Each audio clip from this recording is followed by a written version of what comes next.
I ran two big sales last year. One of them I can tell you everything about, but the other one just takes up space in my head labeled, that didn't go great, and I couldn't tell you any reason why. So today I'm going to share why that difference actually matters and how I recommend that you should be debriefing your sales.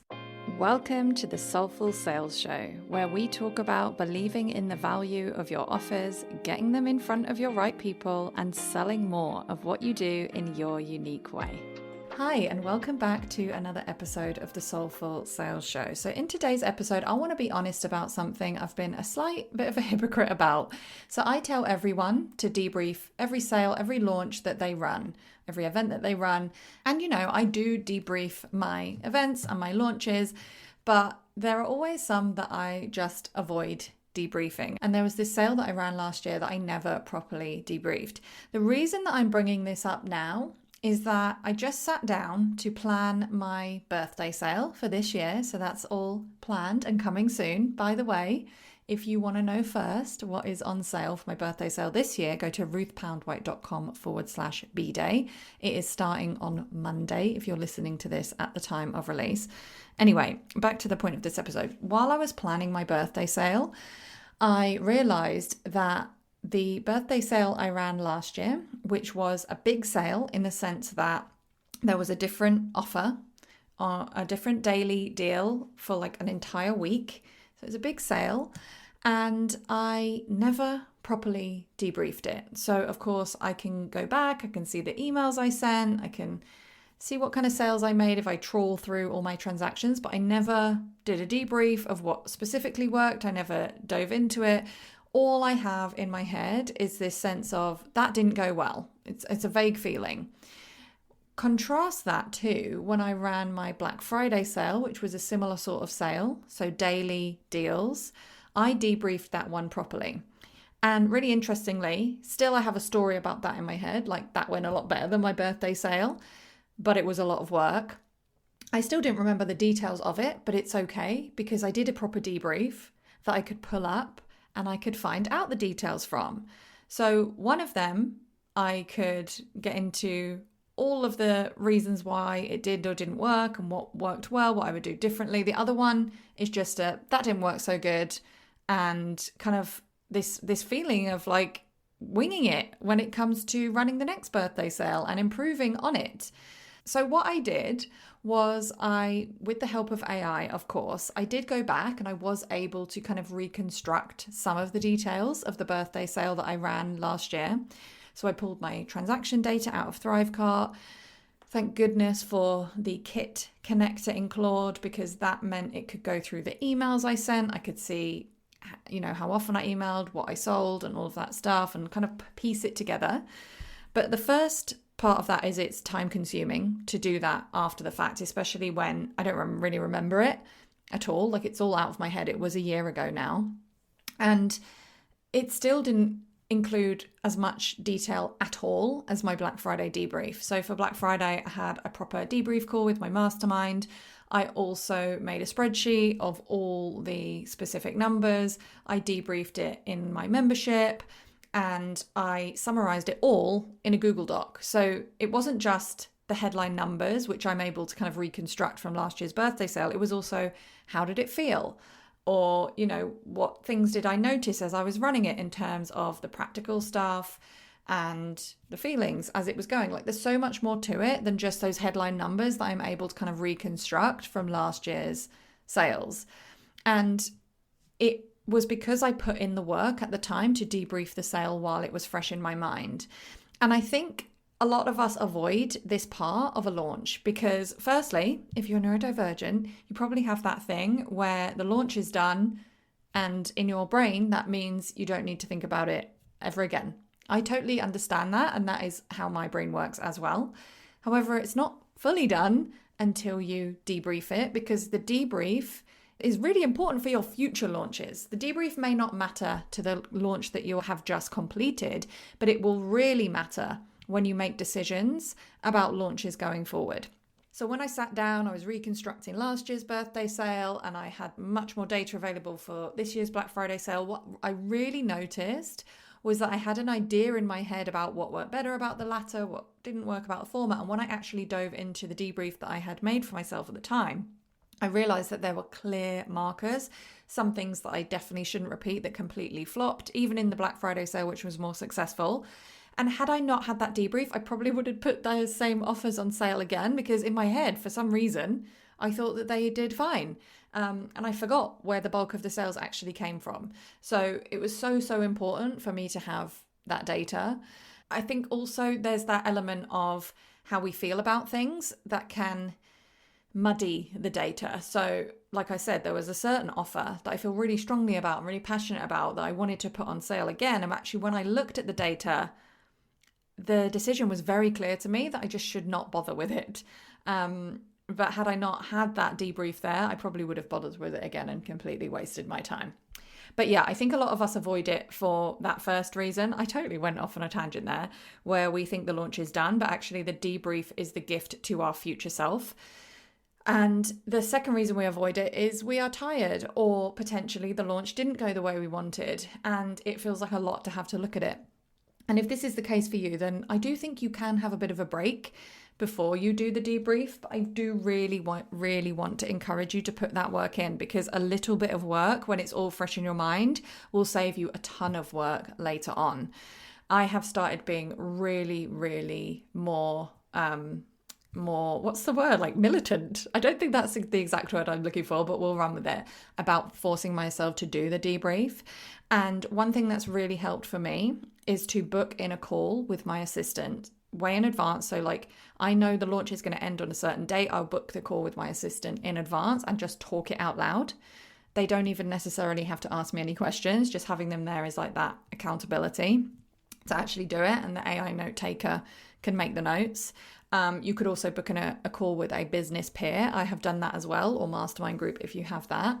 Or if, like me, you have a membership where it would be useful for you to share it with your members, that is a great accountability thing for me to force myself to do the debrief. And my members always love the behind the scenes stuff. I will also say that you can just use AI on your own. So I love a tool called Whisperflow. I'll put my affiliate link to that in the show notes. And the reason I like this more than just using the voice mode on AI is it's way more accurate.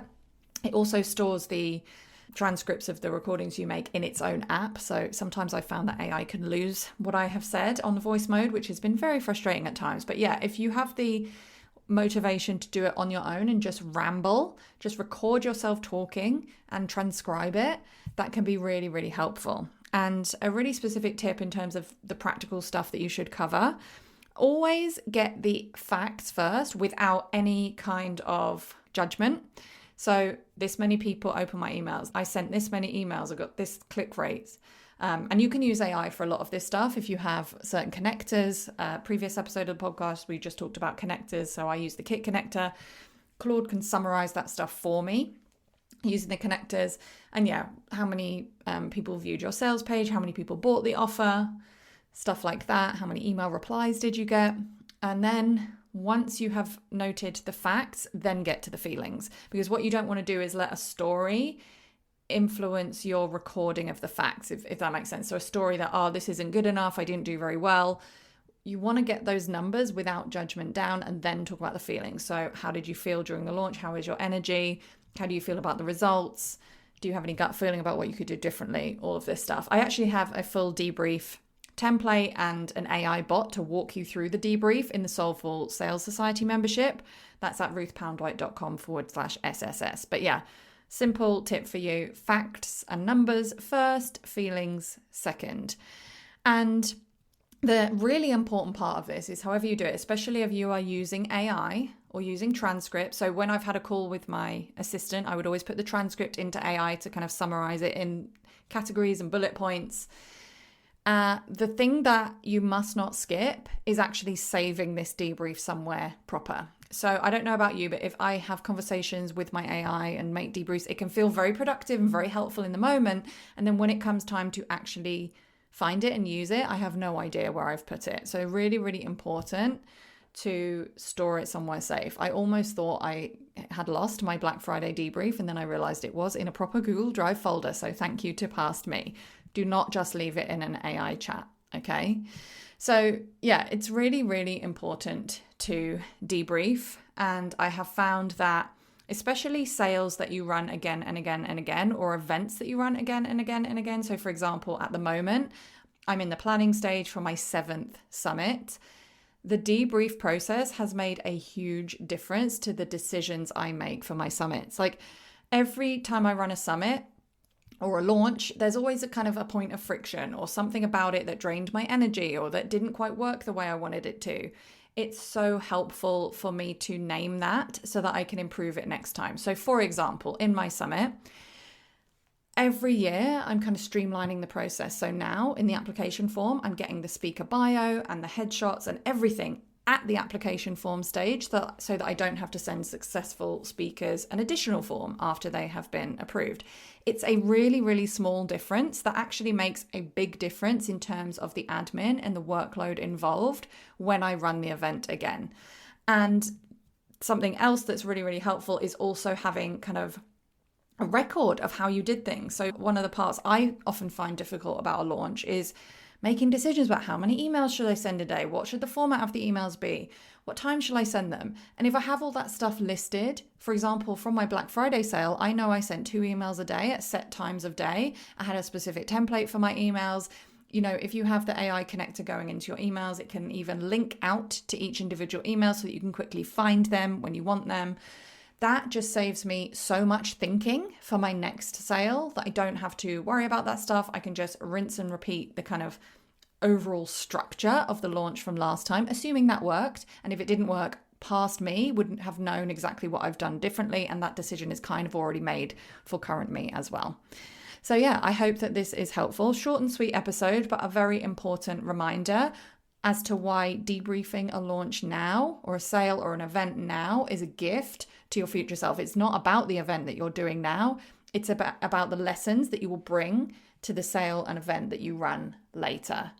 And it's okay if you don't love looking back, but I really promise you that if you don't do the looking back, you're only ever guessing when you run your next launch or event. And if I guessed based on a feeling or a story like that didn't go so well, then I'd have no idea why it didn't go well or what parts of it didn't go well or which parts did go well that I could expand on, right? And I couldn't improve. Or I could improve, but it'd be like throwing spaghetti at a wall, basically.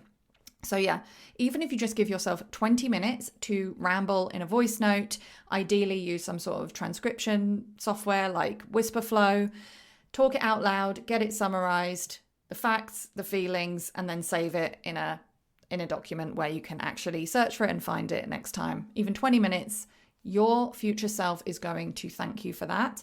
You will also probably see your results in a different light. So if you do have a negative story about how it went, it will probably shift that story as well.